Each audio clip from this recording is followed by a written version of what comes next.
Start. अध्यक्ष महोदय, प्रारंभिक दौर के भारतीय राष्ट्रवादी नेता का विश्वास था कि राजनीतिक मुक्ति के लिए सीधे संघर्ष का कार्यक्रम इतिहास की कार्यसूची में अभी नहीं था।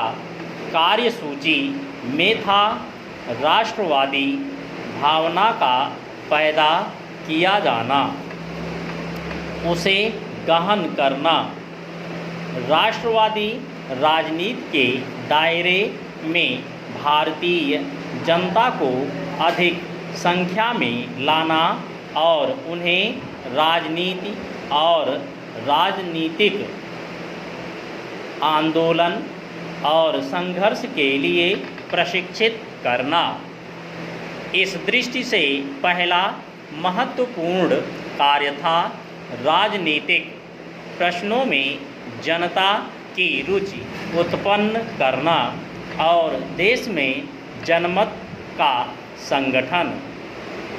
दूसरा, देशव्यापी स्तर पर लोकप्रिय मांगों को व्यवस्थित रूप में रखना ताकि विकसित होता हुआ जनमत सारे देश का ध्यान आकर्षित कर सके। पहले चरण में सबसे महत्वपूर्ण था राजनीतिक दृष्टि से प्रबुद्ध देशवासियों और राजनीतिक नेताओं कार्यकर्ताओं में राष्ट्रीय एकता की भावना का जागरण।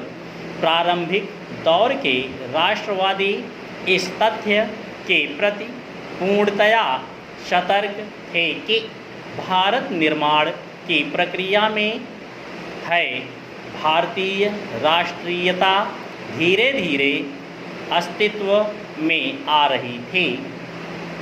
अतः यह मानकर नहीं चला जा सकता था कि इसकी सिद्धि हो गई है।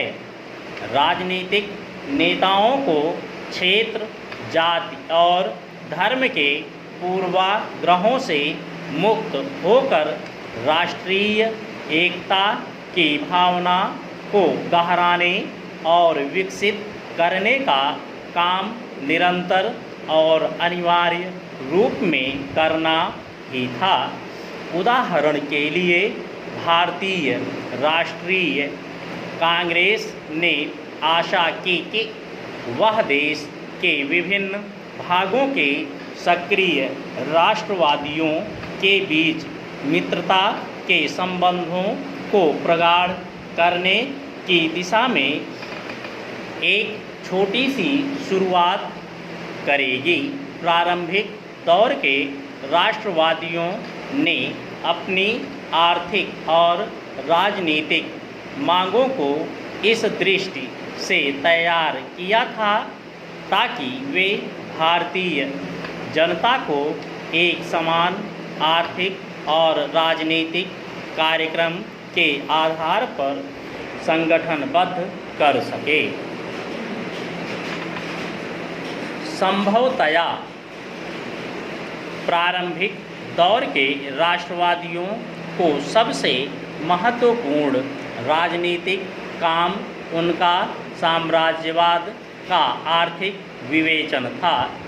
उन्होंने उस वक्त के आर्थिक शोषण के तीनों रूपों यानी व्यापार, उद्योग और वित्त पर नज़र रखी। वे अच्छी तरह समझ गए कि ब्रिटेन के आर्थिक साम्राज्यवाद के पीछे सारदृष्टि भारतीय अर्थव्यवस्था को ब्रितानी अर्थव्यवस्था के अधीन रखना है। उन्होंने औपनिवेशिक अर्थव्यवस्था के मूलभूत लक्षणों को विकसित करने के ब्रितानी प्रयत्न का जोरदार विरोध किया। उन्होंने उपनिवेशवादी ढांचे पर खड़ी सरकार की प्रायः सभी आर्थिक नीतियों के विरोध में प्रभावशाली आंदोलन आयोजित किए। अलावा इसके उन्होंने आर्थिक जीवन के प्रत्येक क्षेत्र में पैरवी की कि भारत पर ब्रिटेन की आर्थिक अधीनस्थता कम की जाए, यहाँ तक कि उसे समाप्त कर दिया जाए।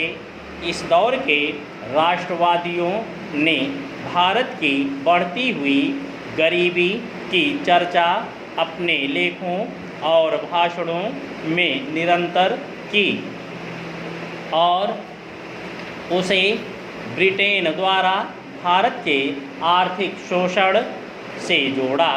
दादा भाई नौरोजी ने इशारा किया कि भारतवासी मात्र परजीवी दास थे, वे अमरीकी गुलामों से भी बदतर थे,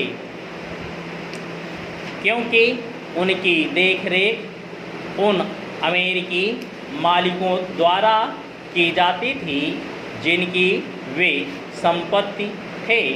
उन्होंने घोषणा की कि ब्रितानी शासन पूरी तरह देश को नष्ट कर रहा है। स्टॉप।